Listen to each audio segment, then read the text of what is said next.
Thank you. YBSCకి ప్రత్యేకంగా నా thanks తెలియజేసుకుంటున్నాను for giving me this opportunity.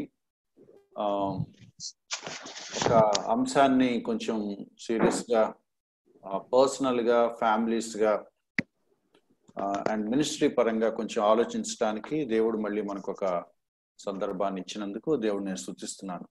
ఈరోజు మన టాపిక్ మనం కొంచెం సీరియస్గా, నిజాయితీగా మన హృదయాల్లోకి చూసుకొని క్వశ్చన్ చేసుకోవాల్సిన ఒక టాపిక్. నాకు కూడా వ్యక్తిగతంగా చాలా ఛాలెంజింగ్గా అనిపించిన టాపిక్. కొద్ది కాలంగా నేను స్ట్రగుల్ అవుతున్న అంశాన్ని మీతో నేను షేర్ చేసుకోవాలని ఆశపడుతున్నాను. ఈ లాక్డౌన్ స్టార్ట్ అయిన తర్వాత చాలా ఐడియల్గా ఉండాలి, ఎక్కడికి వెళ్ళటానికి లేదు, లాక్ అయిపోయాము అని నేను అనుకున్నాను. కానీ నాకు అనుకోకుండా ఒక చిత్రమైన ఫేజ్ లోకి నేను ఎంటర్ అవటం జరిగింది.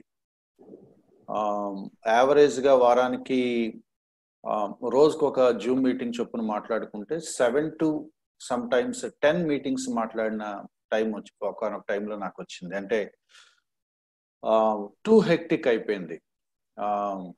గంటలు పగలంతా చదవటం, ప్రిపేర్ అవటం, పవర్ పాయింట్స్ రెడీ చేసుకోవటం, ఈవినింగ్ మళ్ళీ గంటన్నర మాట్లాడటం, ఒక్కోసారి 2 సెషన్స్ మాట్లాడటం, ఆ 2 టాపిక్స్ కోసం ప్రిపేర్ అవ్వటం, కొన్ని చోట్ల పీపీటీస్ ప్రజెంట్ చేయటం, తర్వాత ప్రతిదానికి Q&A అని మళ్ళీ పెట్టడం, దానికోసం మళ్ళీ కొంచెం టైమ్స్ కేటాయించటం. ఒక పర్టికులర్ పాయింట్ ఆఫ్ టైంలో నాకేమనిపించిందంటే, నార్మల్ డేస్ కంటే కూడా నేను ఎక్కువ ఇప్పుడే కష్టపడుతున్నానా, ఇప్పుడే వర్క్ చేస్తున్నానా అనే డౌట్ నాకు వచ్చేసింది. తర్వాత మేబీ ఒక 1 month 2 months అయిపోయాక సెకండ్ మంత్లో అనుకుంటాను, నాకు తెలియని ఒక క్వశ్చన్ లోపల స్టార్ట్ అయింది. ఏంటి అంటే, am I running in the name of ministry? నేను పరుగులు తీసేస్తున్నానా? దొరికింది కదా, కంఫర్టబుల్గా ఉన్నాము, ఇంట్లోనే ఉన్నాము కాబట్టి ట్రావెల్ చేయాల్సిన పని లేదు, ఎక్కడికెక్కడికో వెళ్లాల్సిన పని లేదు, ఇంట్లో కూర్చొని ఏంటేంటో మాట్లాడేస్తున్నానా అనే ఒక భయం నాలో స్టార్ట్ అయింది. టూ మచ్ ఆఫ్ స్పీకింగ్ చేసేస్తున్నానా అనే ఒక భయం వచ్చేసింది. మెల్లగా నేను క్రాస్ చెక్ చేసుకోవటం స్టార్ట్ చేశాను. తర్వాత నేను రెగ్యులర్గా డిస్కస్ చేసే మెంటర్ లాగా అనుకున్న వ్యక్తి MC పాల్ గారితోనూ, తర్వాత సుధీర్ గారితోనూ మాట్లాడి కొంచెం నేను తగ్గించుకుందాం అనుకుంటున్నానండి, 2 pack అయిపోయాను అని నేను మాట్లాడినప్పుడు వాళ్ళు నాకు ఇచ్చిన ఒక సలహా ఏంటంటే, సెల్ఫ్ అసెస్మెంట్ మంచిదే, అలాగని కంప్లీట్గా మినిస్ట్రీకి దూరం అవ్వలేం కదా, కాబట్టి నువ్వు ప్రయారిటైజ్ చేసుకొని కొంచెం నువ్వు తగ్గించుకోవటం ఎప్పుడు మంచిదే అని. సో నేను దాన్ని పర్సనల్ స్పిరిచువల్ లైఫ్ దృష్టిలో పెట్టుకొని అది నాకు అలవాటు అయిపోకూడదు అనే ఒక డీసెన్సిటివ్ యాటిట్యూడ్ రాకుండా ఉండటం కోసం, తర్వాత అంటే మనం ఇప్పుడు మాట్లాడుకున్న టాపిక్ బట్టి అయితే కాంప్లసెన్సీ రాకుండా ఉండటం కోసం, హెల్త్ కారణాలు బట్టి కానీ పర్సనల్ స్పిరిచువల్ లైఫ్ని దృష్టిలో పెట్టుకొని ఆల్మోస్ట్ 50% నా యాక్టివిటీని తగ్గించుకోవటానికి ప్రయత్నం చేశాను. నేను ఒక్కొక్కసారి టూ బిజీ, అంటే కమిట్ అయిపోయిన వాటికి నేను వాటిని క్యాన్సిల్ చేయలేని పరిస్థితిలో ఒక్కోసారి తప్పట్లేదు. కానీ బట్ 50% నా యాక్టివిటీని డ్రాస్టిక్గా తగ్గించేసుకొని డెలిబరేట్గా కొంతమందికి నేను మాట్లాడలేనండి, ఐఎమ్ సారీ అండి అని చెప్పాల్సి వచ్చింది. ఎందుకంటే కాంప్లసెన్సీ బాగుంది, చక్కగా ఉంది, మంచిగా పనిచేసేసుకుంటున్నాను, చాలా మంచి ఆపర్చునిటీస్ వస్తున్నాయి, మంచి ఫీడ్బ్యాక్ వస్తుంది, నాకు కూడా లోపల ఎక్కడ ఒక తృప్తి, సాటిస్ఫాక్షన్, ఫుల్ఫిల్మెంట్ లాంటి ఫీలింగ్స్ ఎప్పుడైతే కలుగుతాయో, సో ఇవి నేను ఆలోచిస్తున్నప్పుడు కాంప్లసెన్సీ గురించిన ఒక థింకింగ్ నేను ఆలోచనలో పడ్డాను అనమాట. అంటే why should one be careful? ఎందుకు జాగ్రత్త పడాలి, ఎందుకు పరుగులు తీయకూడదు? అంటే చెప్పటం ఈజీయే, ఎదుటివాడికి చెప్పడం ఎప్పుడూ కూడా ఈజీయే. ఎదుటివాడికి చెప్పే 100 మాటల్లో 2 మాటలు నాకు నేను చెప్పుకుంటానా అనేది ఎప్పుడు కూడా ఒక పెద్ద బిగ్గెస్ట్ క్వశ్చన్ మార్క్. పర్టికులర్లీ విశ్వాసులుగా ఉన్న వాళ్ళకి మనందరం we are more comfortable in counselling other people. మనకు అది తెలియకుండా అలవాటు అయిపోతుంది. అది వేరే వాళ్ళకి ఎంకరేజ్ చేయటం, వాళ్ళతో మాట్లాడటం, వాళ్ళని మనం గైడ్ చేయటం, వాళ్ళకు మంచి మాట చెప్పటం, ప్రోత్సహించటం, ఇది మంచిదే, చేయాలి, ఇట్స్ అవర్ డ్యూటీ. బట్ అందులో మనకి వచ్చినంత ఈజ్ సెల్ఫ్ అసెస్మెంట్ లో రాదు, మనల్ని మనం చెక్ చేసుకునేటప్పుడు రాదు. సో అక్కడ మనం ఒక్కోసారి మనం గాడి తప్పే ప్రమాదం ఉంది. వేరే వాళ్ళకి చెప్పటం ఎంత కంఫర్టబుల్ గా ఉంటుందో, ఈజీగా ఉంటుందో, మనకు మనం చెప్పుకోవటానికి, మనల్ని మనం అసెస్ చేసుకోవటం కష్టం అవుతుంది. ఇది పర్సనల్ గా నేను అర్థం చేసుకున్న తర్వాత స్ట్రగుల్ అవుతూ కొంచెం చిన్న చిన్న అడ్జస్ట్మెంట్స్ చేసుకునే ప్రాసెస్ లో నేను ఆలోచించిన వాటిలో ఈ టాపిక్ ఒకటి అనమాట. Complacency in personal life, complacency in families, for that matter complacency in the fellowship. వ్యక్తిగతంగా కానీ నేను ఫెలోషిప్ అని అంటే YBSC పట్ల నాకున్న ఒక అభిమానాన్ని బట్టి ఫెలోషిప్ అనే మాట నేను వాడుతున్నాను, కానీ అది YBSCకి పెట్టుకునే చూడాలని నా ఉద్దేశం కాదు. అది వ్యక్తిగతంగా లేదా కుటుంబ పరంగా లేకపోతే చర్చ్ పరంగా వాట్ ఎవర్, అంటే దేనికి అది మ్యాచ్ అవుతుంది అనేది మనం ఎవరికి వాళ్ళు వ్యక్తిగతంగా దాన్ని మనం చూసుకోవాలి. బైబిల్లో ఒక టెరిఫిక్ ప్యాసేజ్ ఉంది. నేను చాలాసార్లు అది చదివి ఆశ్చర్యపోయిన సందర్భాలు ఉన్నాయి. ఆమోసు గ్రంథం 6వ అధ్యాయం మొదటి 7 వచనాలు ఒకసారి మీ దృష్టికి తీసుకొచ్చి కాంప్లసెన్సీకి సంబంధించిన కొన్ని విషయాలు డిస్కస్ చేసుకొని నేను సమ్అప్ చేయాలని ఒక ప్రయత్నం. ఆమోసు గ్రంథం 6వ అధ్యాయం మొదటి 7 వచనాలు మీ బైబిల్స్ మీరు చూడవచ్చు. ఎవరి దగ్గరైనా ఆ అవకాశం లేకపోతే మీరు ఈ స్క్రీన్ స్లైడ్ మీరు చూడొచ్చు. ఆ 7 వచనాలు నేను ఇక్కడ ఎందుకైనా మంచిదని పెట్టాను. Which ever is comfortable. 7 వచనాలని ఈరోజు మనం కొంచెం ఒక బ్రీఫ్ ఓవర్వ్యూ చేయాలని నా ఆశ. యాక్చువల్ కాంటెక్స్ట్ మనకు తెలుసు. ఆమోస్ గ్రంథం కాంటెక్స్ట్ ఇశ్రాయేలు ప్రజలకు దేవుడు వాళ్ళ విగ్రహారాధన బట్టి కానివ్వండి, వాళ్ళ అవిధేయతను, తిరుగుబాటుతనాన్ని, తర్వాత వాళ్ళ వ్యభిచారాలు, వాళ్ళ వ్యాపారాలు, తర్వాత అన్యాయపు అంటే అవినీతికి అలవాటు పడిపోయిన ఆర్థిక పరమైన మనీ లస్ట్ వాళ్ళలో పెరిగిపోవటం, చాలా అంటే సొసైటీ చాలా డీగ్రేడ్ అయిపోయి, కరప్ట్ అయిపోయి, ఇమ్మోరల్ అయిపోయిన పరిస్థితుల్లో రిపీటెడ్ గా దేవుడు తన ప్రవక్తను పంపించి, ఒక ప్రవక్త కాదు ప్రవక్తల్ని పంపించి, నేను మీ మీదకి తీర్పు తీర్చబోతున్నాను, దేవుని ఉగ్రత మీ మీదకి వస్తుంది, దేవుని తీర్పు మీ మీదకి వస్తుంది, దేవుడు మిమ్మల్ని ఏ స్థాయిలో శిక్షిస్తాడు అంటే అది మీరు ఇక ఎప్పటికీ కోలుకోలేరు, ఆ అన్య దేశానికి మిమ్మల్ని చెరగొని పోతాడు,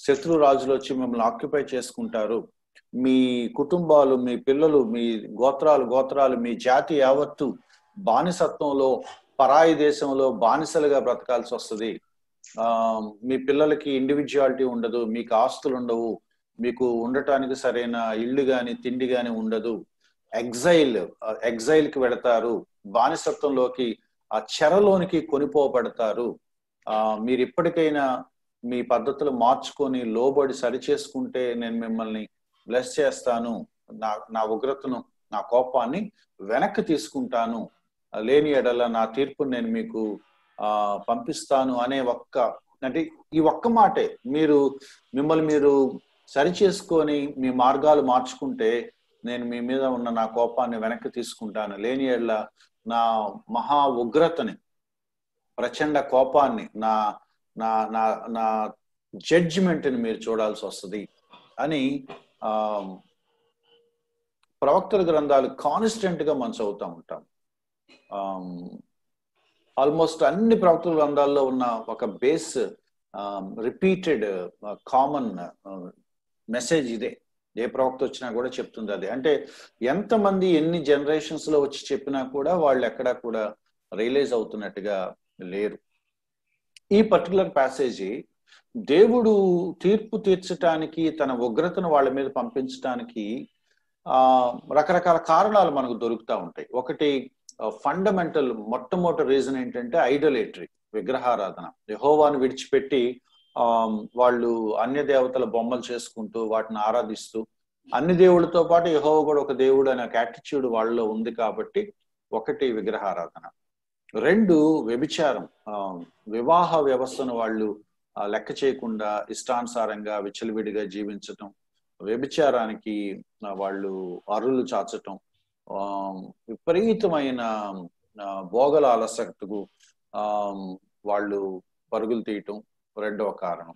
మూడవ కారణం, వాళ్ళు ధర్మశాస్త్రాన్ని కంప్లీట్ గా పక్కన పెట్టేసి ధర్మశాస్త్రపు నియమాలు ఉల్లంఘించి ఇష్టానుసారంగా జీవించటం,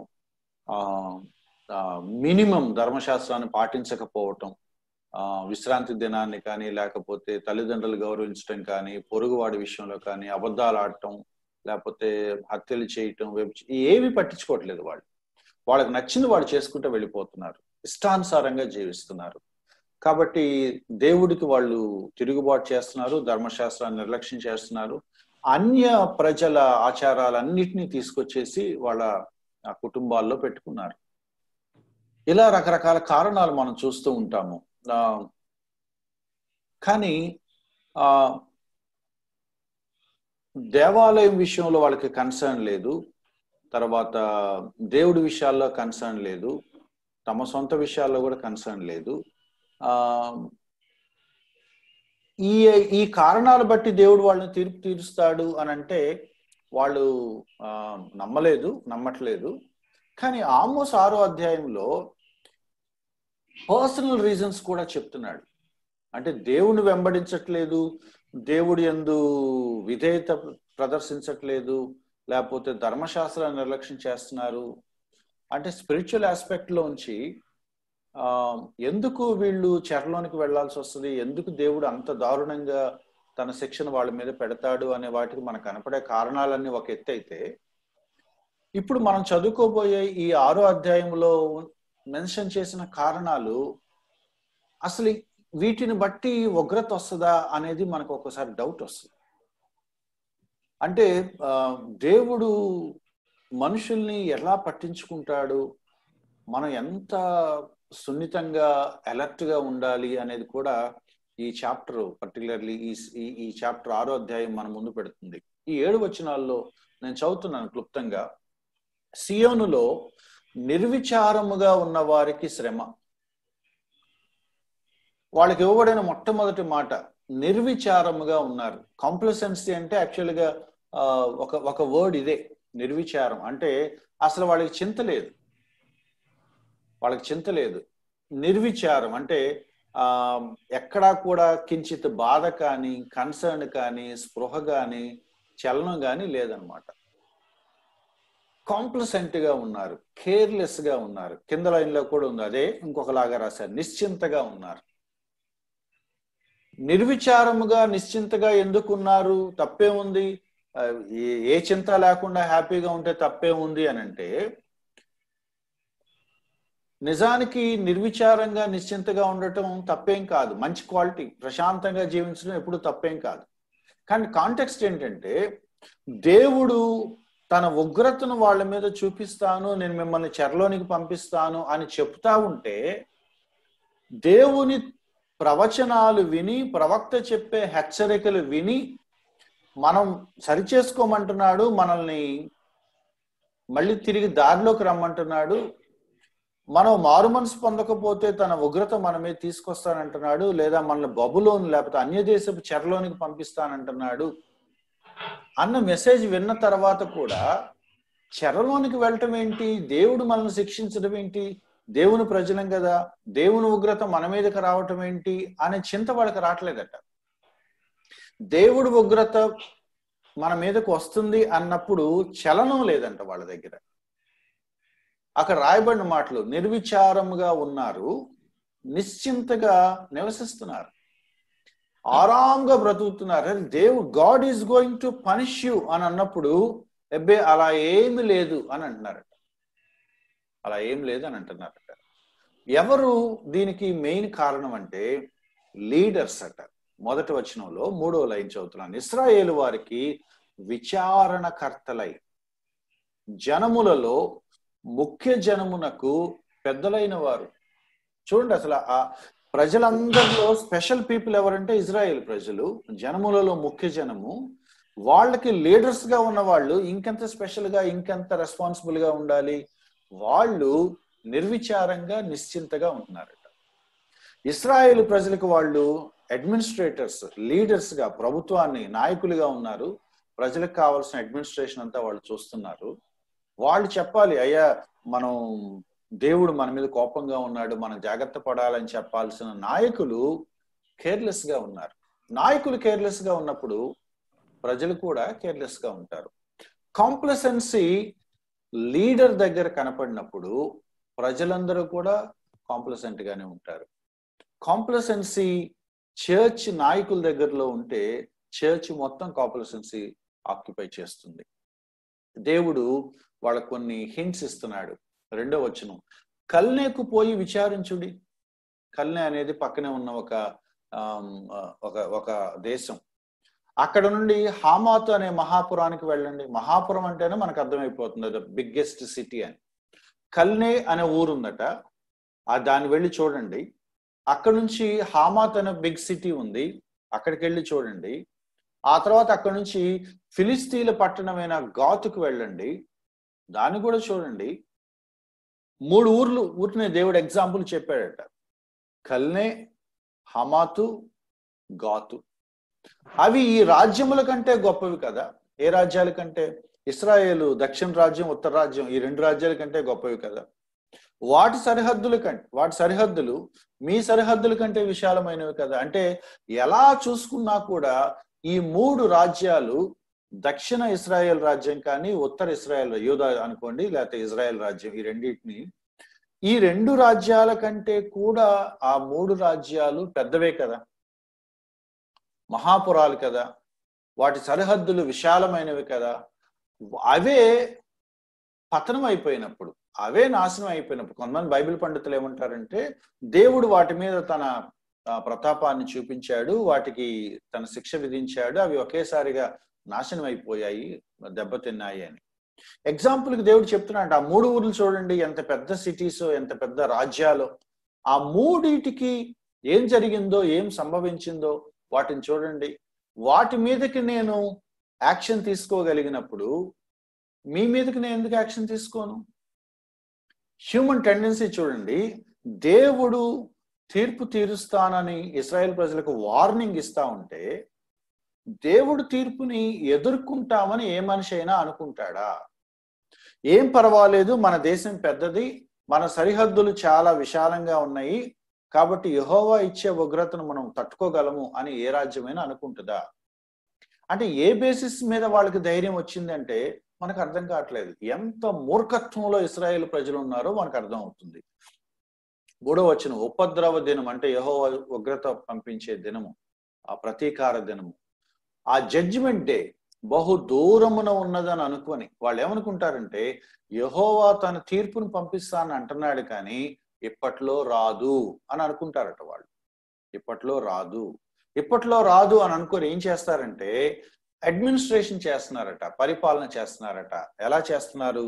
అన్యాయపు తీర్పు తీర్చడానికి మీ మధ్య మీరు పీఠములు స్థాపింతులు, సింహాసనాలు, కుర్చీలు వేసుకొని కూర్చొని సెటిల్మెంట్స్ చేస్తున్నారు, తీర్పులు తీరుస్తున్నారు. డబ్బున్న వాడికి అనుకూలంగా తీర్పు తీర్చడం, పేదవాడిని మోసం చేయటం, పేదవాడిని అణిచివేయటం, న్యాయాన్ని అమ్మకానికి పెట్టడం చేశారు. లంచాలు తీసుకోవటం, అనుకూలమైన వాళ్ళకి ఆ తీర్పును విధించడం చేస్తున్నారు. ఆమోస్ గ్రంథం అంతా అదే చెప్తుంది. వాళ్ళు ఎంత ఇమ్మోరల్ గా, ఎంత లంచాలకు అలవాటు పడ్డారో, ఎంత కరప్ట్ అయిపోయారో చూడండి. దేవుడు తీర్పు తీరుస్తున్నాడు అనే స్టేట్మెంట్ విన్న తర్వాత అది ఇప్పట్లో జరగదని పెడచెవిని పెట్టేసి వీళ్ళు ప్రజలకు తీర్పు తీర్చడానికి కూర్చున్నారంటే ఏమనాలి వాళ్ళని? కాంప్లసెన్సీ ఏం చేస్తుంది అంటే, దేవుని సందేశాన్ని వింటూ కూడా, నా మాటలు అర్థం చేసుకోండి, కాంప్లసెన్సీ నిర్లక్ష్యం, లేకపోతే నిర్విచారం, ఉదాసీనత అంటాం, ఏమి పట్టకుండా ఉండటం, అది మనల్ని ఏం చేస్తుందంటే, దేవుడు మాట మనకి అర్థమవుతున్నా కూడా, దేవుడి సందేశం మనకి అర్థమవుతున్నా కూడా, నేనేం చేయాలో నాకు తెలుస్తున్నా కూడా నాకు నచ్చింది నేను చేసుకుంటా వెళ్ళిపోవటం. ఇది స్పిరిచువల్ లైఫ్లో చాలా చాలా ప్రమాదకరమైంది. We know what to do, yet we do what we want to do. ఏం చేయాలో మనకు తెలుసు చేయాల్సినవి, కానీ మనం ఏం చేయాలనుకుంటాం అదే చేసుకుంటూ వెళ్ళిపోతూ ఉంటాం. క్రిస్టియన్ స్పిరిచువల్ లైఫ్లో ఇది అత్యంత ప్రమాదకరమైంది. నేనేం చేయాలో నాకు స్పష్టంగా అర్థమవుతున్నప్పుడు దాన్ని నేను పెడచెవిని పెట్టి నాకు తోచింది నేను చేసుకుంటా వెళ్ళిపోతూ బాగానే ఉన్నామని అనుకోవటం, ఇప్పట్లో ఏమీ ప్రాబ్లం లేదని అనుకోవటం, నిర్విచారంగా నిశ్చింతగా ఉండటం, మళ్ళీ దేవుని ప్రజలమే అని చెప్పుకోవటం చాలా చాలా ప్రాబ్లమాటిక్, చాలా చాలా డేంజరస్ థింగ్. దేవుని జడ్జిమెంట్ ఉందా లేదా అంటే లేదని వాళ్ళు అనరు. 3వ వచనం మీరు జాగ్రత్త అబ్జర్వ్ చేయండి. ఉపద్రవం ఇప్పట్లో ఏం రాదంటున్నారు, అంతే. వస్తుందేమో, దేవుడు కోపంగా ఉన్నాడేమో, బట్ బహుదో ఇప్పట్లో రాదులే బ్రదర్ అని అంటున్నారట. అంటే అసలు వాళ్ళకి దేవుడు వాళ్ళ పట్ల కోపంగా ఉన్నాడు అనే విషయంలో వాళ్ళకి అసలు సెన్సే లేదు. ఎందుకు కోపంగా ఉన్నాడు, ఎందుకు మేము ఆయన కోపం తెప్పించినట్టు ఆయన అనుకుంటున్నాడు, మేము ఏం చేసాం, ఏం సరి చేసుకోవాలి, ఏ విషయాల్లో మేము ఒప్పుకోవాలి రావాలి, ఈ మాటలు లేవు అక్కడ. జడ్జిమెంట్ ఉందా, ఇప్పట్లో రాజులే అని అంటున్నారంటే ఎంత స్టోన్ హార్టెడ్గా మారిపోయారు, ఎంత రాతి హృదయాలు వాళ్ళకి వచ్చేసాయి. అది దేవుడు పాయింట్అవుట్ చేస్తున్నాడు. ఈ కాంప్లసెన్సీ ఎట్లా వస్తుంది? ఉదాసీనంగా, ఏమి పట్టనట్టుగా, కోల్డ్గా, ఇండిఫరెంట్గా, సెన్సిటివ్నెస్ని కోల్పోయి నిర్విచారంగా, నిశ్చింతగా, సీరియస్నెస్ అర్థం కాకుండా, ఏమి జరగనట్టుగా నార్మల్గా నిమ్మకు నీరెత్తినట్టుగా విశ్వాసులు ఉంటారా అంటే ఉంటారు అని బైబిల్ చెప్తుంది. ఆ నిమ్మకు నీరెత్తినట్టుగా కేర్లెస్గా ఉండే ఒక యాటిట్యూడు ఎంత జరుగుతున్నా కూడా స్పృహ లేకుండా బాగానే ఉన్నాము అని చెప్పుకునే ఒక యాటిట్యూడు ఎక్కడి నుంచి వస్తుంది అంటే మనం ఎక్స్పెక్ట్ చేయని కొన్ని కారణాలు చెప్తున్నాడు. 4వ వచనం, దంతపు మంచముల మీద పొరుండుచు, పాన్పుల మీద తమ్మును చాచుకొనుచు, మందలో శ్రేష్టమైన గొర్రె పిల్లలను, సాలలోని క్రొవ్విన దూడలను వధించి భోజనం చేయుదురు. 3 విషయాలు కనపడుతున్నాయి ఈ వచనంలో. ఒకటి, మంచి ఫర్నిచర్ ఉంది వాళ్ళకి, మంచి కాస్ట్లీ మంచాలు ఉన్నాయి, ఏనుగు దంతాలతో తయారు చేసిన ఐవరీ బెడ్స్ ఉన్నాయట. ఐవరీ బెడ్స్ అంటే ఆ రోజుల్లో చాలా కాస్ట్లీ మంచాలు. ఆ రోజులే కాదు, ఇవాళకి కూడా కాస్ట్లీ మంచాలే. సరిగా చెప్పాలంటే నాకు తెలిసి, నాకు ఇంతవరకు నేను ఎక్కడ ఐవరీ మంచాలు చూడలేదు. అంటే ఏనుగు దంతాలు ఎక్కడ దొరికితాయి, ఎన్ని ఏనుగు దంతాలు దొరికితే వాటిని మంచాలు చేసే అంత దంతాలు ఎక్కడ దొరికితాయి? ఎక్స్పెన్సివ్ కాట్స్, వాటి మీద పడుకుంటారట. ఇలా చేతులు కాళ్ళు చాచుకొని రిలాక్స్డ్గా పడుకుంటారు. బెస్ట్ ఫుడ్ తింటారట, శ్రేష్టమైన గొర్రె పిల్లలు, కొవ్విన దూడలను వధించి భోంచేస్తారు. 2 విషయాలు కనపడుతున్నాయి. ఒకటి, మంచి ఎక్స్పెన్సివ్ ఫర్నిచర్ ఉంది, విలాసవంతమైన ఫర్నిచర్ కొనుక్కున్నారు, హ్యాపీగా పడుకుంటారు, తృప్తిగా బెస్ట్ ఫుడ్ తింటారు. ఫర్నిచర్ ఉండటం తప్పు కాదు, హ్యాపీగా రెస్ట్ తీసుకోవడం తప్పు కాదు, బెస్ట్ ఫుడ్ తినటం తప్పు కాదు. కానీ ఏ కండిషన్లో తింటున్నారు?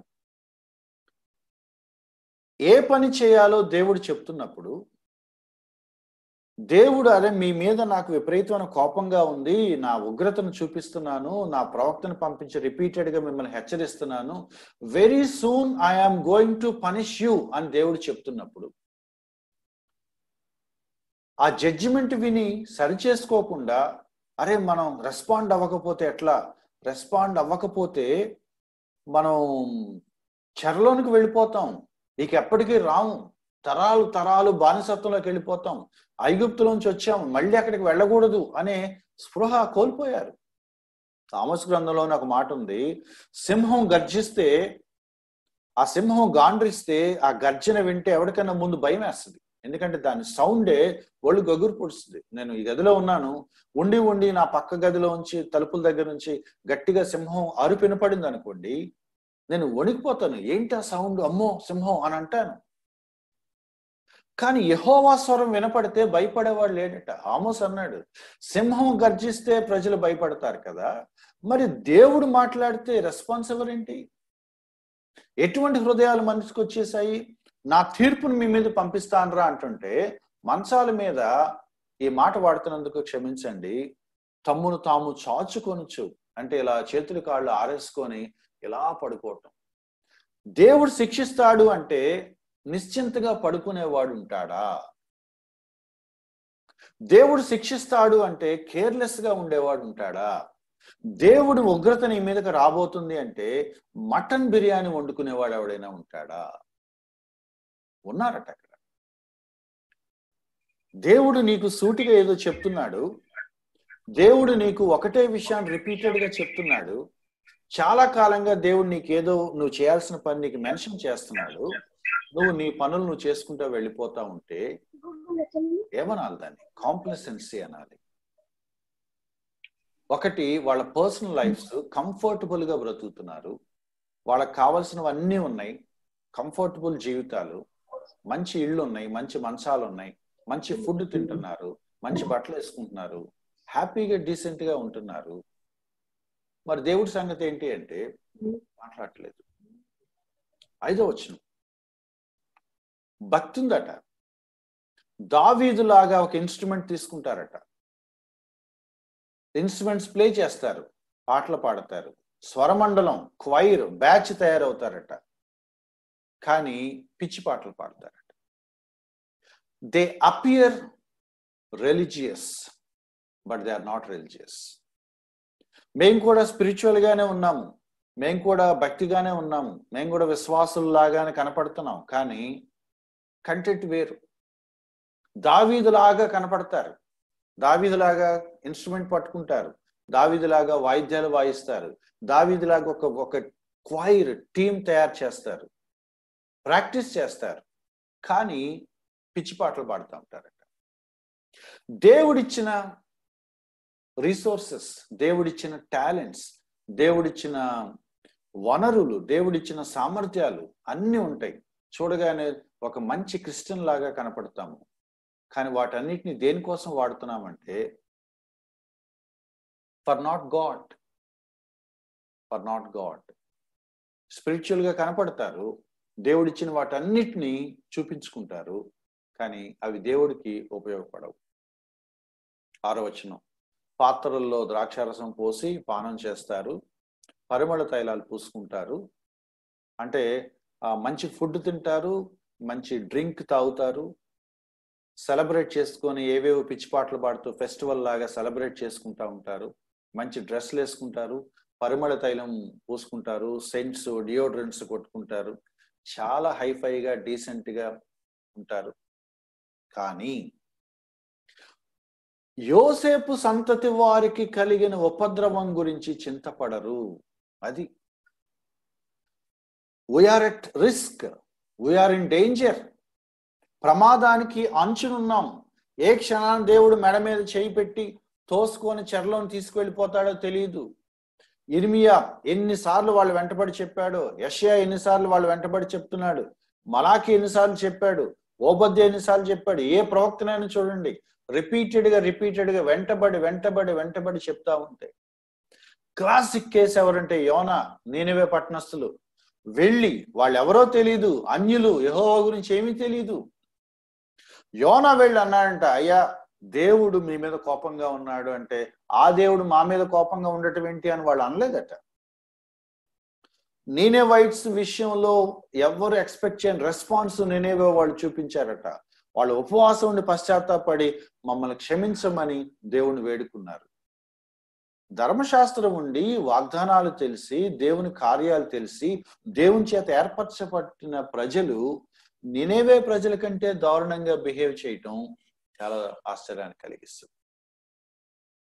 కాంప్లసెన్సీ గురించి ఒక మాట చెప్పి నేను ముందుకు వెళ్తాను. చాలా సార్లు నామినల్ క్రిస్టియన్స్ ఏ మాటలు మాట్లాడతారో తెలుసా? ఎంత విషాదకరమైన మాటలు మాట్లాడతారో తెలుసా? హిందూస్ లోంచి దేవుడు నమ్ముకున్న వాళ్ళు భలే ఉంటారండి అని అంటారు. వేరే ఫెయిత్ నుంచి, ఇతర మతాల నుంచి యేసుక్రీస్తు నమ్ముకున్న వాళ్ళంట చాలా ప్యాషనేట్ గా ఉంటారట. క్రిస్టియన్స్ లోంచి నమ్ముకున్న వాళ్ళు ఉండరట. ఆ స్టేట్మెంట్ మళ్ళీ క్రిస్టియన్సే ఇస్తారు. అది సిగ్గుచెట్టు.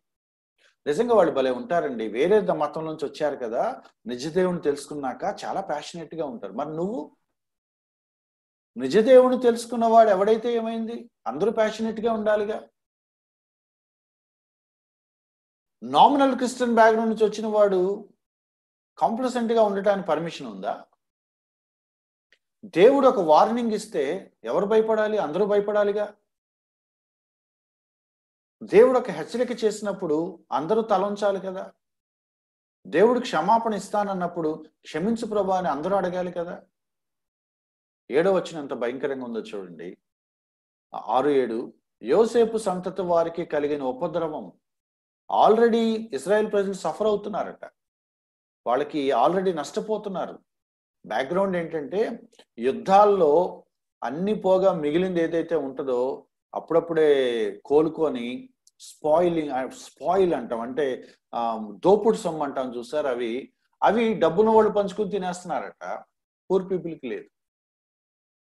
వేరే వాడు వచ్చి దోచుకొని వెళ్ళిపోతే మన కాస్త మిగిలితే ఆ మిగిలింది మనమే తింటున్నాం, కానీ పూర్ పీపుల్ సంగతి పట్టించుకోవట్లేదు. ఆమోసు కాలం నాటి సొసైటీ ఎలా ఉందంటే పూర్ పీపుల్ అసలు ఎవడు పట్టించుకోవట్లేదు. డబ్బున్న వాళ్ళు లగ్జరీగా బ్రతుకుతున్నారు. పూర్ పీపుల్ ఎవరు పట్టించుకోవట్లేదు. దేవుడు వార్న్ చేస్తా ఉంటే ఇప్పట్లో కాదు అని చెప్తున్నారు. నిజమైన ప్రవక్తలు వచ్చి హెచ్చరిస్తా ఉంటే నిజమైన ప్రవక్తల్ని చెరలో వేసి, జర్సాల్లో వేసి, గొలుసులతో కట్టేసి, రాళ్లతో కూడా చంపేస్తున్నారు. మీకు ఏ ప్రాబ్లం లేదు, మేలు కలుగుద్ది, దేవుడు మిమ్మల్ని ఆశీర్దిస్తాడని చెప్తా ఉంటే హ్యాపీగా తీసుకుంటున్నారు. కాంప్లసెన్సీ. నేను ఎగ్జాంపుల్కి బ్యాక్గ్రౌండ్ కోసం తీసుకున్నాను. ఏం చెప్తున్నా ఈ వచనాలంటే,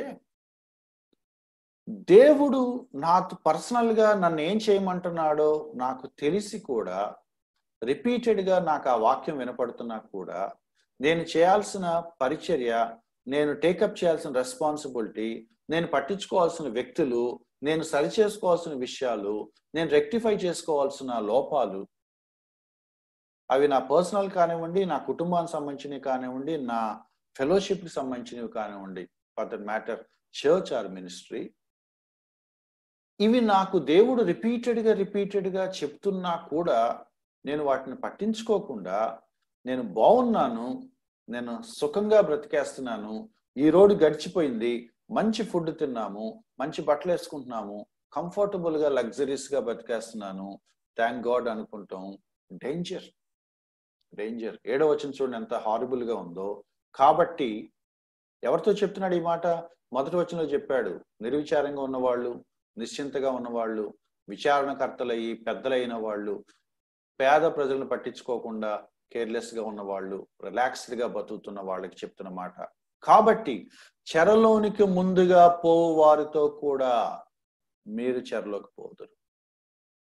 చెరలోనికి పంపించే బ్యాచ్ లో ఫస్ట్ బ్యాచ్ లో మీరే ఉంటారని చెప్తున్నాడు దేవుడు. అంటే యూ కెనాట్ ఎస్కేప్. మీరు కేర్లెస్ గా ఉన్నారు కదా, నేను చూస్తా ఊరుకోను. నేను ఈ ప్యాసేజ్ ఇంకా స్ట్రెచ్ చేయను, కొన్ని విషయాలు నేను మీ ముందుకు తీసుకురావాలి కాబట్టి. బట్ కాంప్లసెన్సీ పర్సనల్ లైఫ్లో సంతృప్తి పడిపోవటం, రిలాక్స్ అయిపోవటం మనకి తగదు. చాలా క్రిస్టియన్ లైఫ్స్లో చాలా మంది చెప్పే మాట ఏంటంటే, అప్పట్లో మేము చాలా బాగా ఉండేవాళ్ళం ఆత్మీయంగా, అప్పట్లో చాలా బాగా పనిచేసాం, అప్పట్లో మంచి మినిస్ట్రీ చేసాం. నాకు ఒక ఆయన చెప్తున్నాడు, ఆ రోజుల్లో అసలు నేను అన్నాడు అనమాట. మరి ఇప్పుడు ఎందుకు చేయరు అని అన్నా నేను. అంటే ఇప్పుడు అవ్వదులే సురేష్ అన్నాడు ఆయన. అప్పుడంటే ఆ రోజులు వేరు అంటే అర్థం ఏంటి? రోజులు కాదు వేరు, నువ్వు వేరైపోయావు. అప్పుడు ఉన్న ప్యాషన్ నీకు ఇప్పుడు లేదు, నువ్వు సర్దుబాటు చేసేసుకున్నావు. నేను చెప్పకుండా కొన్ని విషయాలు మేము తీసుకురావాలి. ఎవరికైనా ఇంట్రెస్ట్ ఉన్న వాళ్ళు ఆ కాంప్లసెన్సీ మీద గూగుల్లో సెర్చ్ చేయండి. గూగుల్ ఇమేజెస్లో కాంప్లసెన్సీ మీద చాలా వండర్ఫుల్ కోట్స్ ఉన్నాయి. క్రిస్టియన్ పీపులే కాదు, నార్మల్ పీపుల్ కూడా కాంప్లసెన్సీ మీద చాలా రకరకాల స్టేట్మెంట్స్ ఇచ్చారు. చాలా వండర్ఫుల్ స్టేట్మెంట్స్ ఉన్నాయి. నేను కొన్ని పిక్ చేసినవి కొన్ని మీ ముందు పెట్టి నేను సమ్అప్ చేస్తాను. మనందరికీ తెలిసిన ఒక రీసెంట్ కాలంలో పాపులర్ యాడ్ ఇది 5 స్టార్ చాక్లెట్ గురించి మీరు చూసే ఉంటారు. Do nothing.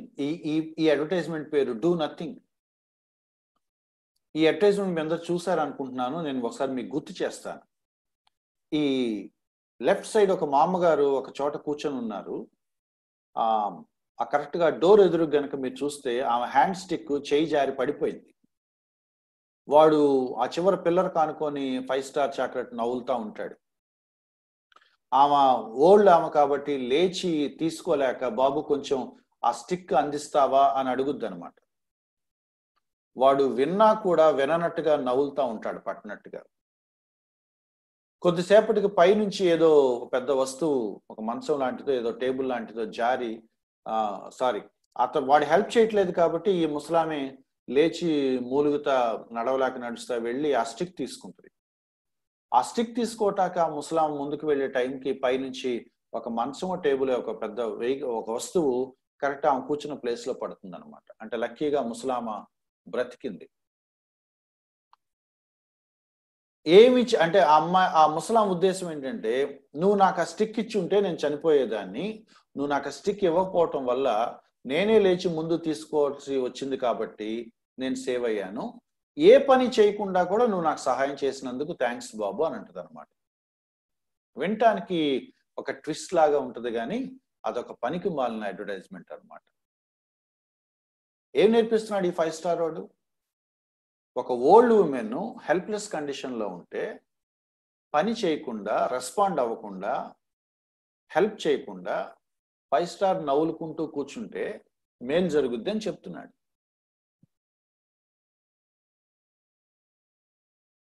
దాన్ని సమర్థించుకోటాక అడ్వర్టైజ్మెంట్ వాడు ఏమంటున్నాడంటే, పైనుంచి ఒక వస్తువు పడింది కాబట్టి నువ్వు బతికిపోయావు అంటున్నాడు. వస్తువు పడాలని రూల్ ఏముంది?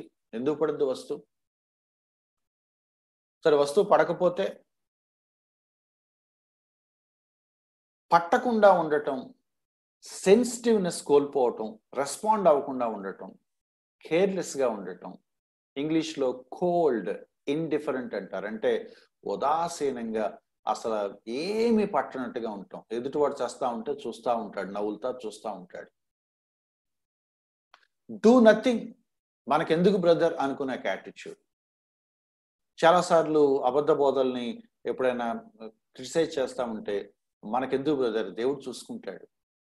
నేను ఒక ఆయన అడిగాను, దేవుడు చూసుకుంటాడు మరి మీరేం చేస్తారు అన్నాను. ఒక ఆయన నేను కోపం వచ్చి అడిగాను, మీరేం చేస్తారు? మీరు తింటా సుఖంగా బతుకుతారా? తప్పును ఒక్కరోజు కూడా ఖండించరా?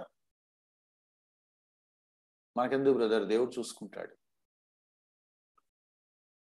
బ్రదర్ అనేక ఆత్మలు నశించిపోతున్నాయి. అవును బ్రదర్, ఏంటో మరి అంటాడు. ఇంకే అంతమించి ఏం మాట్లాడు. చాలా మినిస్ట్రీ చేయాలి బ్రదర్ అంటాడు. అంతే, ఆ తర్వాత ఇంకేం మాట్లాడు. No, we have learned a kind of terminology.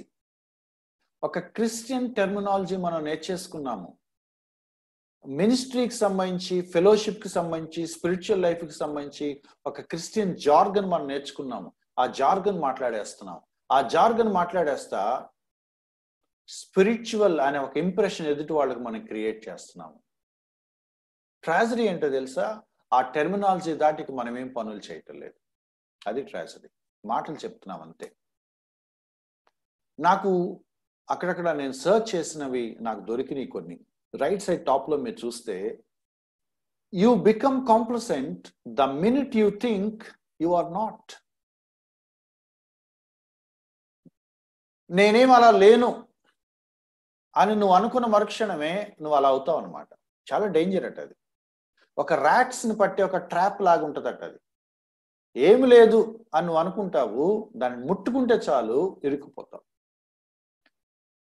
మన వాళ్ళు ఇన్విటేషన్ మీద కూడా వేశారు, తాను నిల్చున్నా అనుకున్న ప్రతివాడు నేను నిల్చున్నాను బానే ఉన్నానని కాంప్లసెంట్ గా ఉండకూడదు. నేను నిల్చున్నాను అనుకున్నవాడు కేర్ఫుల్ గా ఉండాలి. నేను నిల్చున్నాను అని అనుకున్న మరుక్షణం నీకు ఉండే ప్రాబ్లం ఏంటంటే, ఏ క్షణానైనా నువ్వు పడిపోతావు. నెట్లో నాకు ఒక పిక్చర్ దొరికింది. కాంప్లసెన్స్ లో ఉండే డేంజర్ ఏంటంటే, రైలు పట్టాల మీద వాడు పడుకున్నాడు. రైలు పట్టాల మీద పడుకోవటమే ఒక రాంగ్ ప్లేస్. అది కూడా వాడు చాలా స్టైలిష్ గా పడుకున్నాడు. వాడి ధీమా ఏంటంటే, ఇప్పట్లో ట్రైన్ రాదు, ఇప్పట్లో ట్రైన్ రాదు.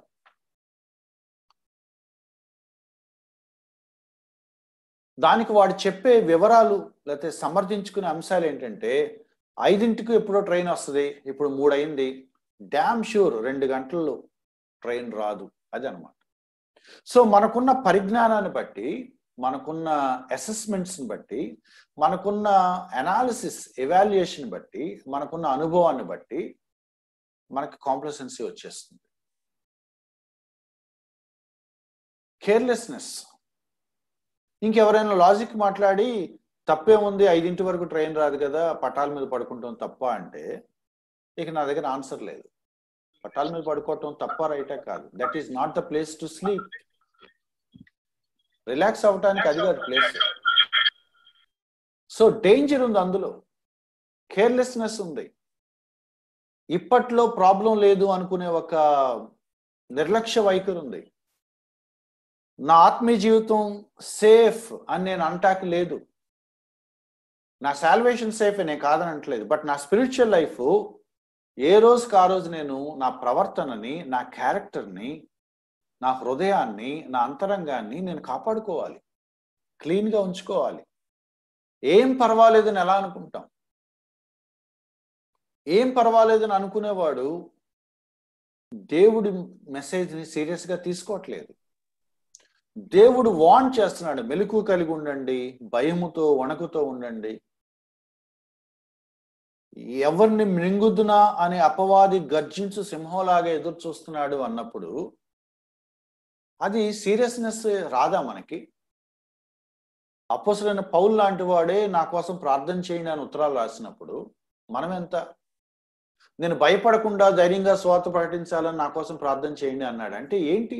ఆయనే భయపడతాడా? ఆయనే ధైర్యంగా చెప్పటానికి ఆలోచిస్తాడా? చెప్పవలసిన విధంగా చెప్పేలాగా నా కోసం ప్రార్థన చేయండి అన్నాడు ఒక చోట. అంటే ఆయనే ఎంత జాగ్రత్తగా టెన్షన్ పడుతున్నాడో మరి మనల్ని ఏమనాలి? నా స్పిరిచువల్ లైఫ్ గురించి నేను హ్యాపీగా స్టేట్మెంట్స్ ఇవ్వటం నేను మానుకోవాలి.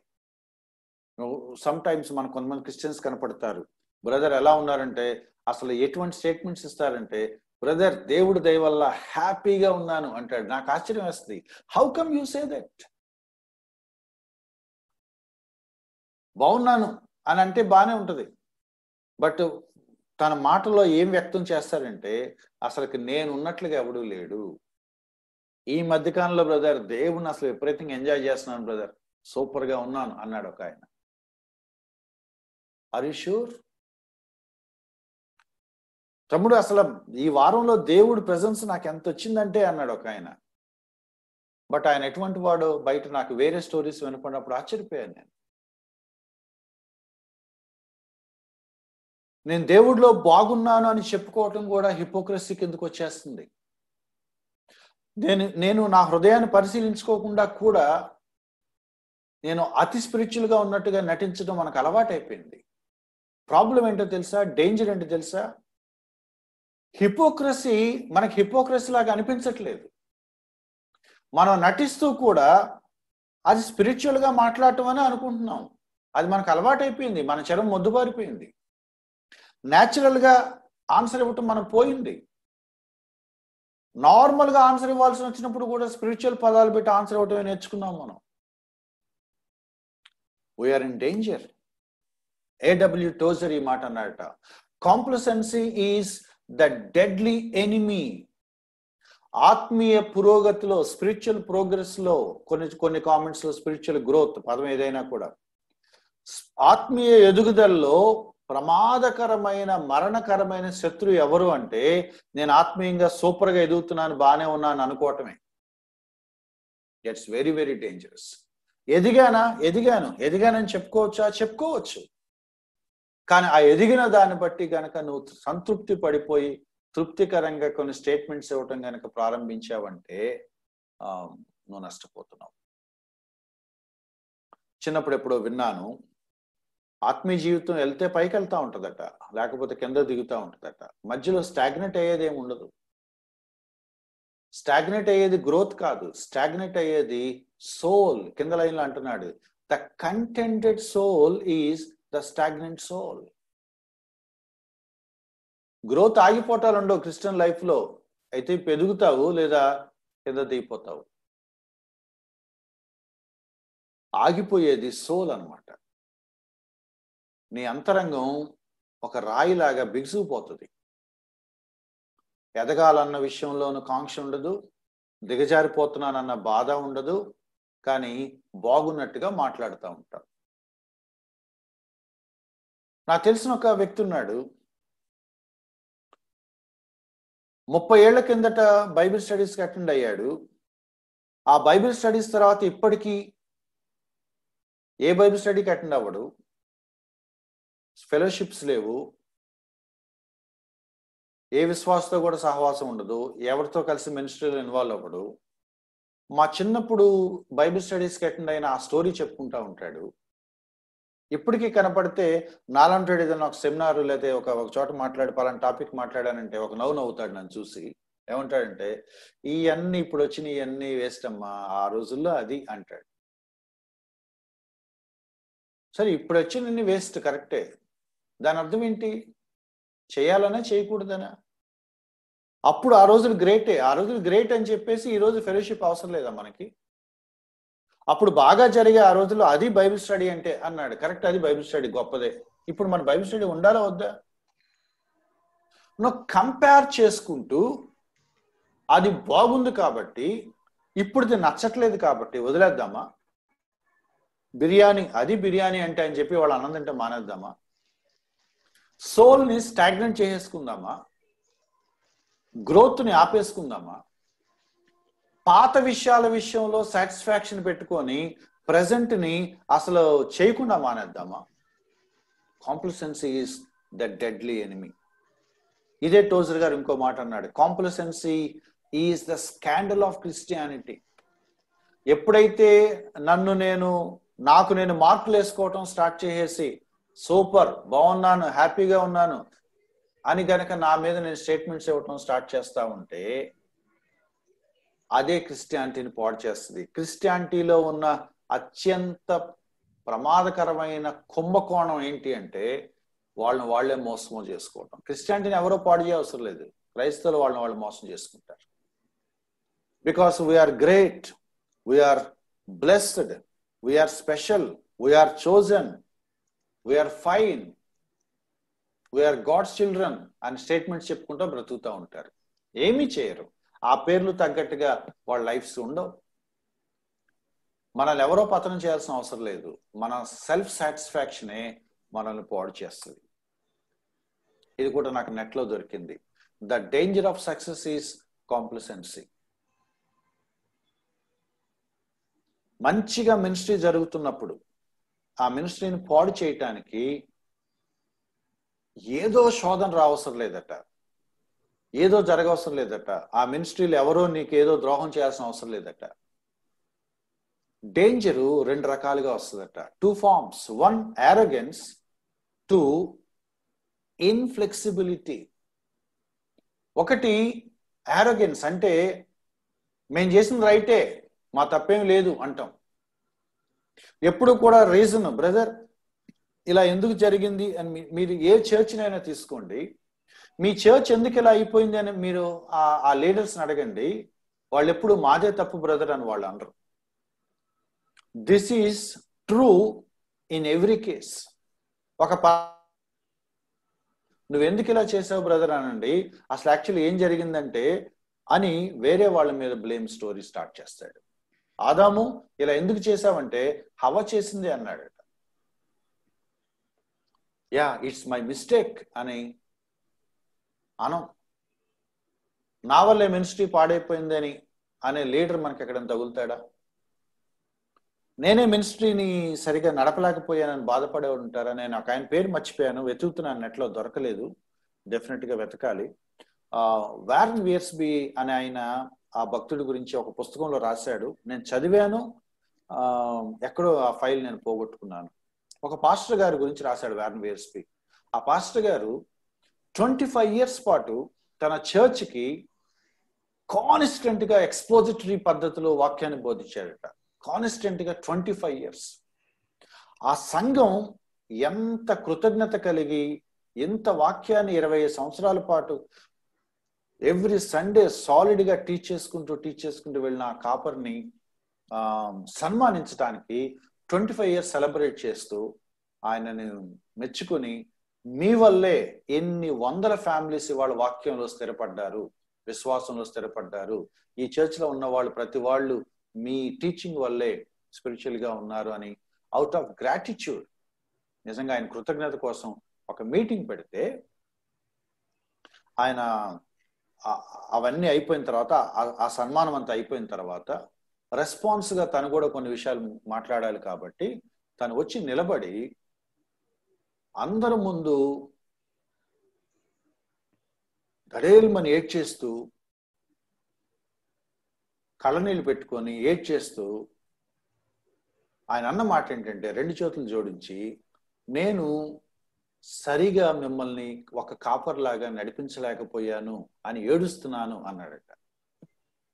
No, people are happy with his 25 years of solid expository preaching, solid shepherding, but ఆయన వ్యక్తిగతంగా ఆయనకు తెలుసు ఆయన లోపాలు ఏంటో, ఆయన చేసిన మిస్టేక్స్ ఏంటో, ఆయన ఏం చేయలేకపోయాడో. ఆయన అందరి ముందు గావురుమని ఏడ్చేస్తూ, నేను సరిగా ఉండలేకపోయాను, నన్ను క్షమించండి అన్నారట. వారన్ వేర్స్పీ దాన్ని కంక్లూడ్ చేస్తూ ఏమన్నాడంటే, ఆ మనసు ఆయనకు ఉంది కాబట్టి 25 years నిజంగా నమ్మకంగా సేవ చేయగలిగాడు అని. మరేంటనుకున్నారు, 7 సంవత్సరాలు నేను మిమ్మల్ని నడిపించానంటే దేవుడి దయ, అంత గ్రేస్ బ్రదర్ అని చెప్పడంలో అహంకారం ఉంటుంది తెలుసా మీకు? మాదేం లేదు బ్రదర్, కేవలం దేవుని బట్టే ఇంత మినిస్ట్రీ చేస్తున్నాం, మాదేం లేదు, ఆల్ గాడ్స్ గ్రేస్ అంటంలో గర్వం ఉంటుంది తెలుసా? హ్యూమిలిటీలో గర్వం ఉంటుంది తెలుసా మీకు? వినయంగా మాట్లాడుకుని నటించడం వెనకాల అహంకారం ఉంటుంది తెలుసా? బ్రదర్ వాక్యం చాలా బాగా చెప్పారు బ్రదర్ అంటే థ్యాంక్ యూ బ్రదర్ అని తలకాయ ఇవ్వటం వెనకాల లోపల మురిసిపోవటం ఉంటుంది తెలుసా? ఆరోగెన్స్, కనపడని ఆరోగెన్స్. ఎందుకు మినిస్ట్రీ తేడా వచ్చింది అంటే, దీస్ ఆర్ ద రీజన్స్ అంటాడు తప్ప బికాస్ ఆఫ్ మీ అని అంటామా? అనం కదా. ఎందుకు నీ స్పిరిచువల్ లైఫ్ ఇలా ఉంది అంటే, ఎప్పుడు వేరే వాళ్ళని చెప్తాం. Any youngster, any young boy, any young girl, నేను మాట్లాడిన ఏ యవ్వనస్తురాలతో నేను మాట్లాడినప్పుడు వాళ్ళు ఏమంటారంటే, నువ్వెందుకు స్పిరిచువల్గా ఇలా లేవంటే, because of these people, because of these people. Never. వేరే వాళ్ళు ఇలా ఉన్నారు కాబట్టి నేను స్పిరిచువల్గా ఇలా ఉన్నాను అంటే, నీకు లైఫ్ లాంగ్ వాళ్ళే కనపడతారు, నువ్వు లైఫ్ లాంగ్ స్పిరిచువల్ అలాగే ఉంటావు. నా స్పిరిచువాలిటీ వేరే వాళ్ళని బట్టి లేదు, నా స్పిరిచువాలిటీ దేవుడిని బట్టి, వాక్యాన్ని బట్టి, నేను నేర్చుకునే దాన్ని బట్టి ఉంది. Never blame people. కాంప్లసెన్స్ ఏం చేస్తుందో తెలుసా? నువ్వు ఏమి తప్పు ఒప్పుకోవు, ఒక యారగెంట్ గా వేరే వాళ్ళని బ్లేమ్ చేస్తూ ఉంటావు. సెకండ్ పాయింట్ ఏంటంటే ఇన్ఫ్లెక్సిబిలిటీ. అంటే ఫ్లెక్సిబిలిటీ ఉండదు, ఇక పద్ధతి మార్చుకోరు, రిజిడ్ గా ఉంటారు. గత 25 ఏళ్లుగా మేము ఇలాగే చేస్తున్నాం, ఏమైంది మార్చు, మేము మార్చాం, మారిస్తే తప్పు వాళ్ళకి, అది మారిస్తే తప్పు.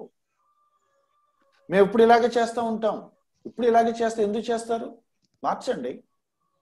ఫ్లెక్సిబిలిటీ లేకపోవటం. మేము ఫస్ట్ నుంచి ఇంతే, ఫస్ట్ నుంచి అలా ఉండమని ఎవరు చెప్పారు నీకు?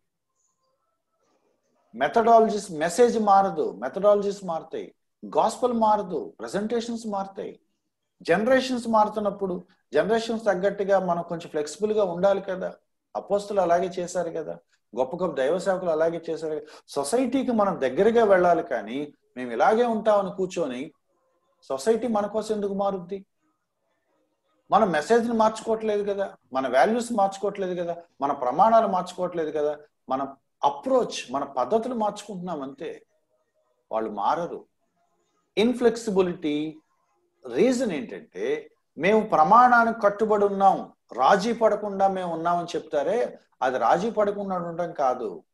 అది యాక్చువల్గా రాజీ పడకుండా ఉన్నాము, అన్కాంప్రమైజింగ్ గా ఉన్నాము అని చెప్పుకుంటూ వెనకాల ఉండే రూట్ కాజ్ ఏంటంటే కాంప్లసెన్సీ. ఏ పని చేయకుండా కేర్లెస్గా, ఇన్యాక్టివ్గా, ప్యాసివ్గా ఉంటూ ఇలా ఎందుకు ఉంటున్నామంటే చేస్తే పర్ఫెక్ట్గా చేస్తా, లేకపోతే ఏమీ చేయను అనే ఒక ఎక్స్ట్రీమ్ వాదం అనమాట.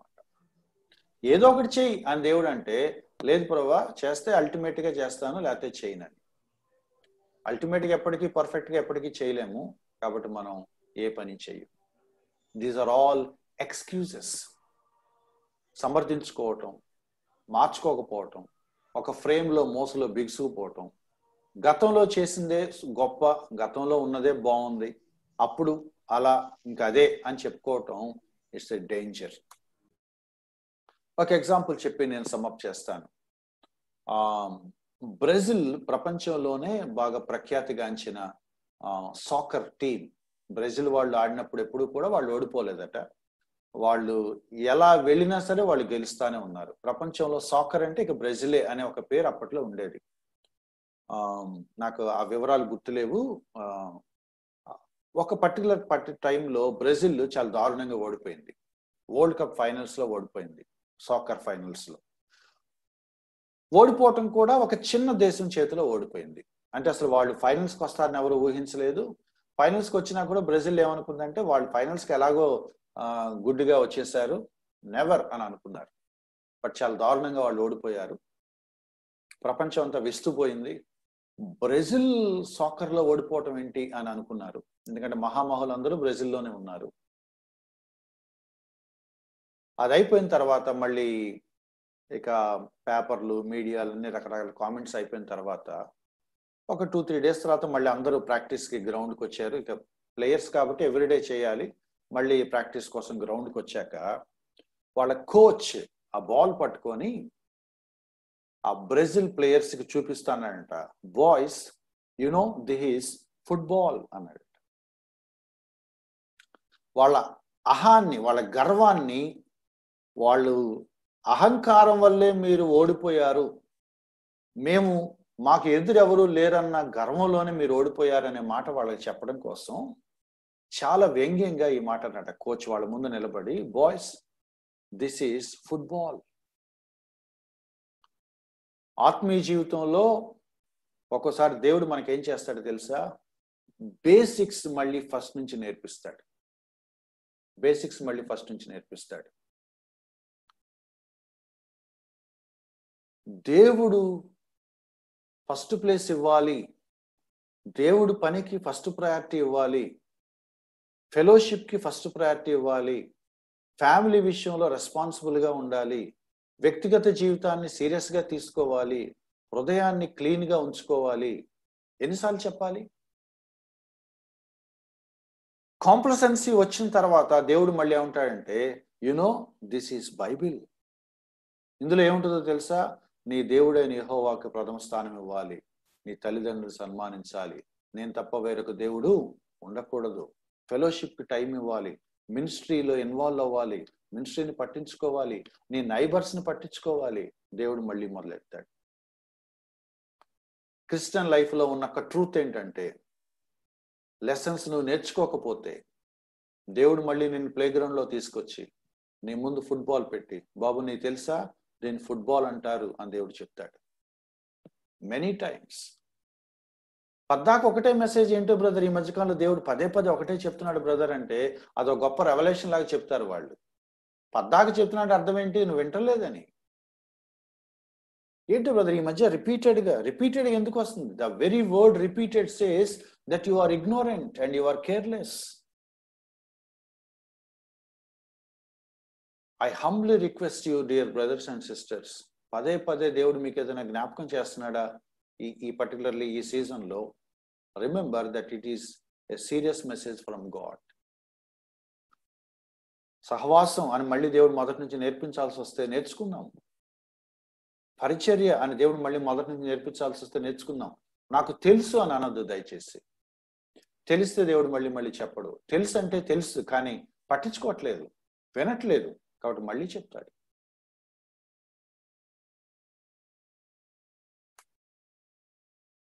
Faith are religion. కాంప్లసెన్సీ మనల్ని ఏం చేస్తుందో తెలుసా? విశ్వాస నుంచి పక్క తొలగి మతాన్ని అవలంబించేలా చేస్తుంది. కాంప్లసెన్సీ మనకేం నేర్పిస్తుంది అంటే రిలిజియన్ నేర్పిస్తుంది. భక్తిగా ఉంటాం, రిలీజియస్గా ఉంటాం, స్పిరిచువల్గా కనపడతాము. విశ్వాసం కాదు. నామినల్ క్రిస్టియన్కి మనకి తేడా ఏంటి? ఏం లేదు. విచిత్రం ఏంటి తెలుసా? ఒక నామినల్ క్రిస్టియన్ను ఇంకో నామినల్ క్రిస్టియన్ విమర్శిస్తూ ఉంటాడు. వాళ్ళంతా నామినల్ అండి అంటాడు. మరి నేను నామినల్లే. నామినల్ అంటే అర్థం ఏంటి? నామకార్థంగా జీవించటం. మరి నేను నామకార్థంగా జీవిస్తున్నాను, పేరుకే నేను విశ్వాసని. మరి వాళ్ళకి నాకు తేడా ఏంటి? ఏమీ లేదు. మాన్సూన్ డే బ్రేక్ అని ఒక పుస్తకం నేను చదివాను చాలా కాలం కిందట.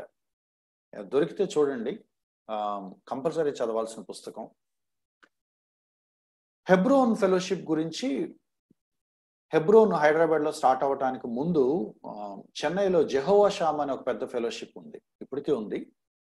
భగత్ సింగ్ గారు జెహోవా షామా అనే ఫెలోషిప్ స్టార్ట్ చేశాక జెహోవా షామాలో ఆ మినిస్ట్రీ ఎట్లా స్టార్ట్ అయింది, జెహోవా షామా చర్చ్కి లీడర్స్ ఎలా తయారయ్యారు, ఆ రివైవల్ ఎలా వచ్చింది, ఆ రివైవల్ గ్రాడ్యువల్గా ఎలా చల్లబడిపోయిందో, ఆ సంఘ పెద్దల్లో 4 పిల్లర్స్ అని అనేవాళ్ళు, 4-5, వాళ్ళలో ఒక వ్యక్తి అయిన ఆర్ఆర్ రాజమణి అని ఆయన బుక్ రాశాడు. చాలా కాలం వరకు ఆ పుస్తకంలో ఉన్న వ్యాసాలు పిళ్ళ వెంకటరత్నం గారి మ్యాగజైన్లో సీరియల్గా వేశారు. మేబీ హైదరాబాద్లో మీకు ఆ బుక్ ఇప్పుడు దొరుకుతుంది. Hyderabad book stall, Hebron book స్టాల్లో ఉంది. మీరు చదవండి. ఒక మినిస్ట్రీని కేస్ స్టడీ లాగా చదవటానికి ఆ బుక్ మీకు పనికి వస్తుంది.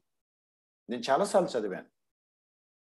ఏ నామకార్థ సంఘాల నుంచి అయితే దూరంగా ఉండాలని భగత్ సింగ్ గారు, ఆయనతో పాటు కొంతమంది గ్రేట్ లీడర్స్, సంఘ పెద్దలు, కొంతమంది నిజంగానే అల్టిమేట్ లీడర్స్ వాళ్ళు, రాజమణి, కొంతమంది నామకార్థ సంఘాలలాగా మనం ఉండకూడదు, డినామినేషనల్ చర్చెస్ లాగా మనం ఉండకూడదని ఎలాగైతే వాళ్ళు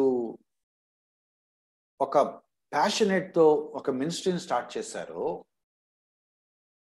2-3 శతాబ్దాలు తిరిగే టైంకి మనం కూడా అలాగే అయిపోయాం కదా అని కూర్చొని బాధపడ్డారంట ఒకనొక రోజు.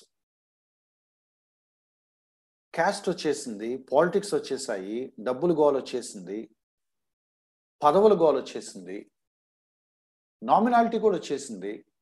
హెబ్రోన్ లేబుల్ తగిలించుకొని తిరిగే వాళ్ళు ఉన్నారు, బట్ అవిశ్వాసకన దారుణంగా బిహేవ్ చేసేవాళ్ళు ఉన్నారు.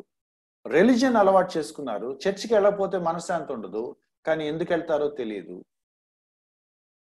మేము లూథరన్స్ అనే లేబుల్ తగిలించుకున్నట్టుగానే, మేము ఐపీసీఎన్ లేబుల్ తగిలించుకున్నట్టుగానే, మేము హెబ్రోన్ లేబుల్ తగిలించుకున్నట్టుగానే అందరూ అలాగే తయారైపోయారు.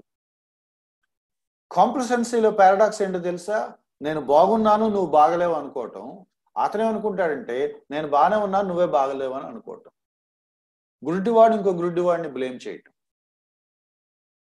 శాస్త్రుల పరిశైల విషయంలో యేసుక్రీస్తు వారు అన్నారు, మీరు గుడ్డివారేంటి, ఇంకొకరు దారి చూపిస్తారు.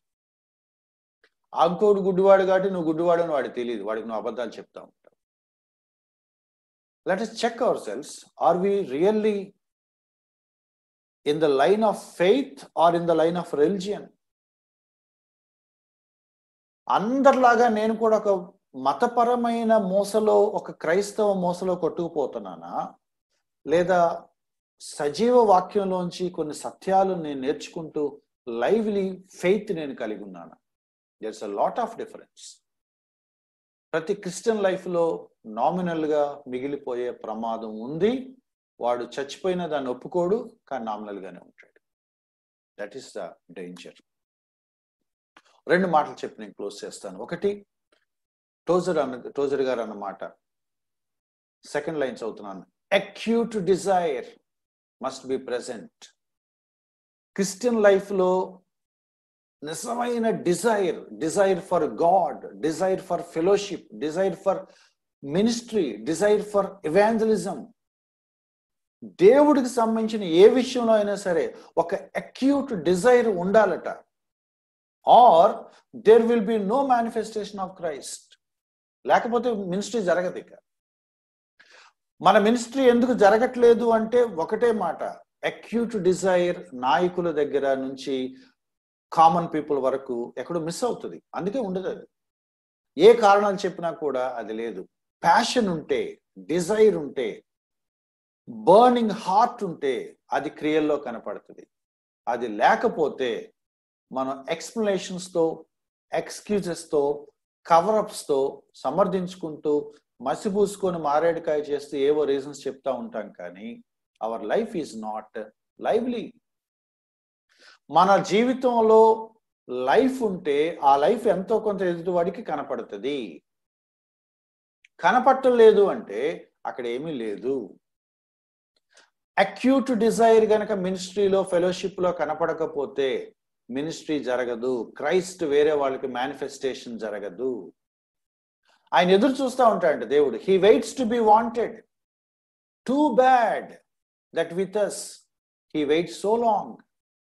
ఆయన ఎదురు చూస్తూ ఉంటాడంట. వీడి లైఫ్లో నేను యాక్టివ్ రోల్ తీసుకోవాలి, వీడి లైఫ్లో నేను లైవ్లీ ఫోర్స్ లాగా పనిచేయాలి, వీడి లైఫ్ నేను నడిపించాలని ఆయన ఎదురు చూస్తూ ఉంటాడట, వెయిట్ చేస్తూ ఉంటాడట. ప్రకటన గ్రంథంలో ఉంది కదా, నేను హృదయం దగ్గర నిలబడి తలుపు తడతా ఉంటాను. ఎవరు తలుపు తడతా ఉంటాడు? విశ్వాసుల తలుపు, సంఘం యొక్క తలుపు తడతా ఉంటాడు.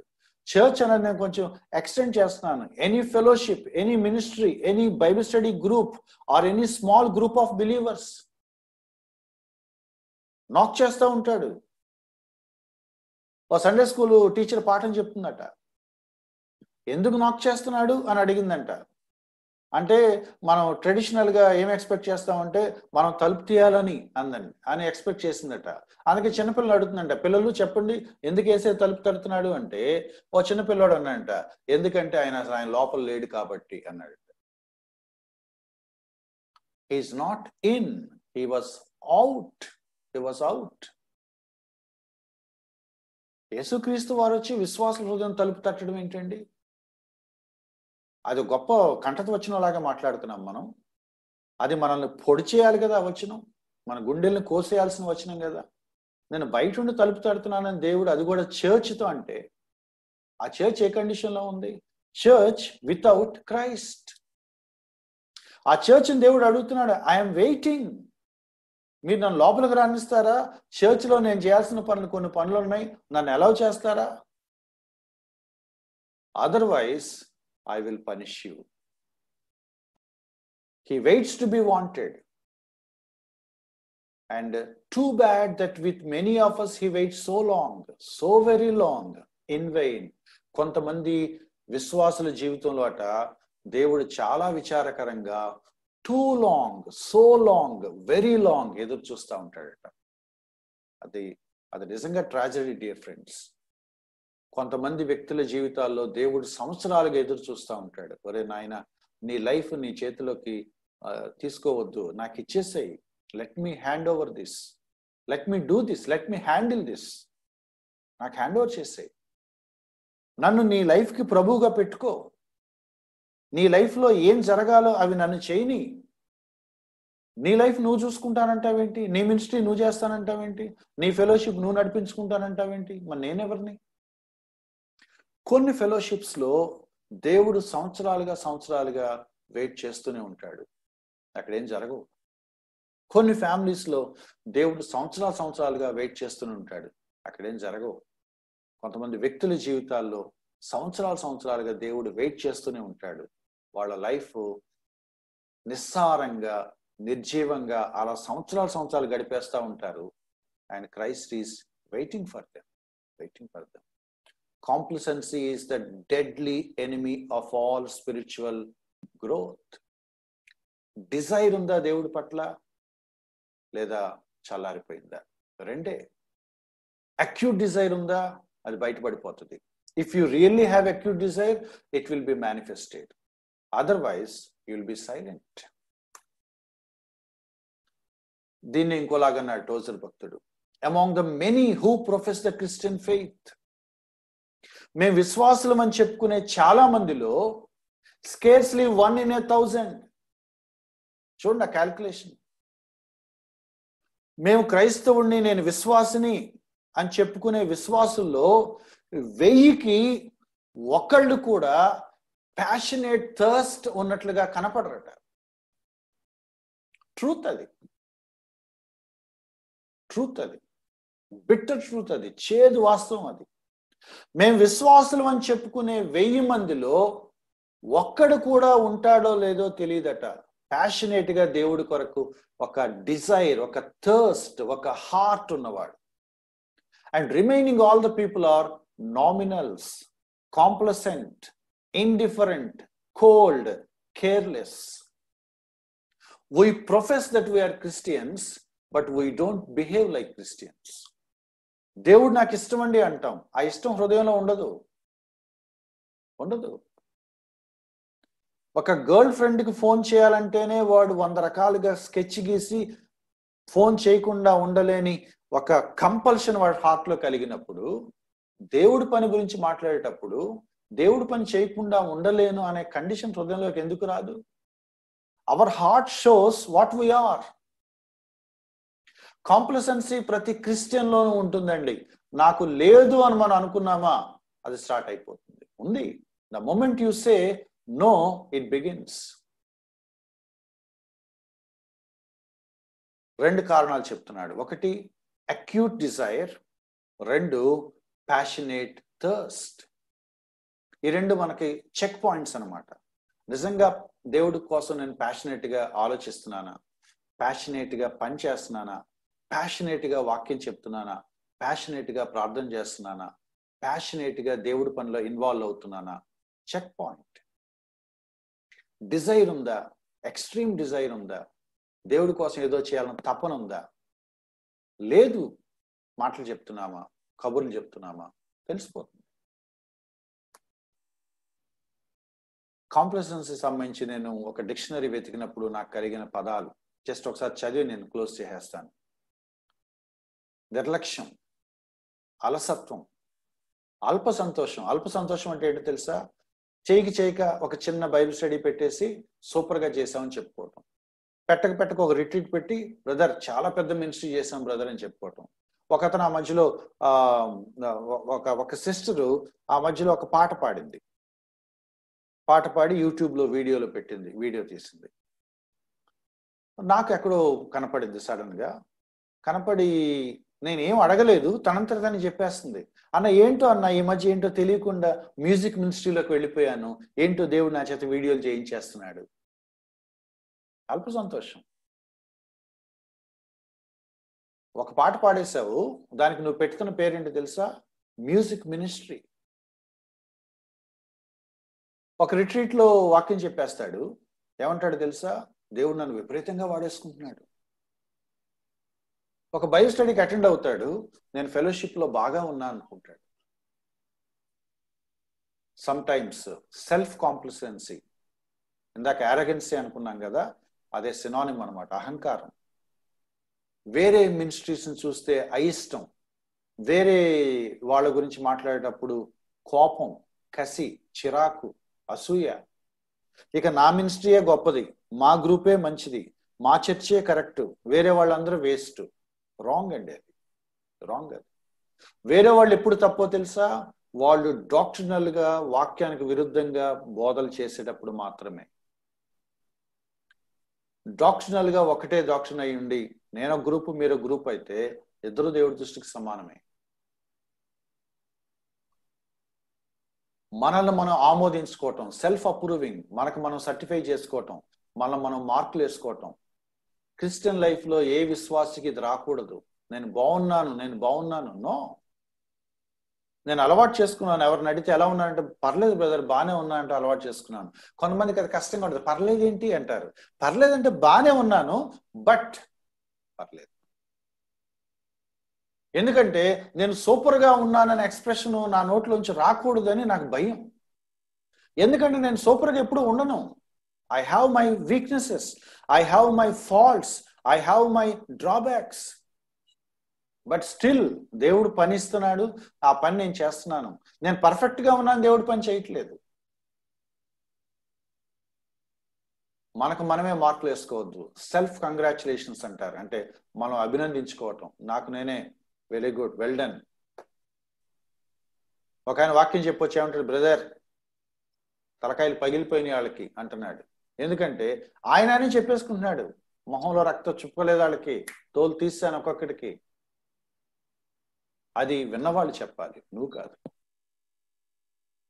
వెన్ యూ లుక్ బ్యాక్, 3 ప్రశ్నలు వేసి నేను క్లోజ్ చేస్తాను. When you look back at your personal spiritual life, నీ వ్యక్తిగత ఆత్మీయ జీవితాన్ని వెనక్కి తిరిగి నువ్వు చూసుకున్నప్పుడు నీకేమనిపిస్తుంది?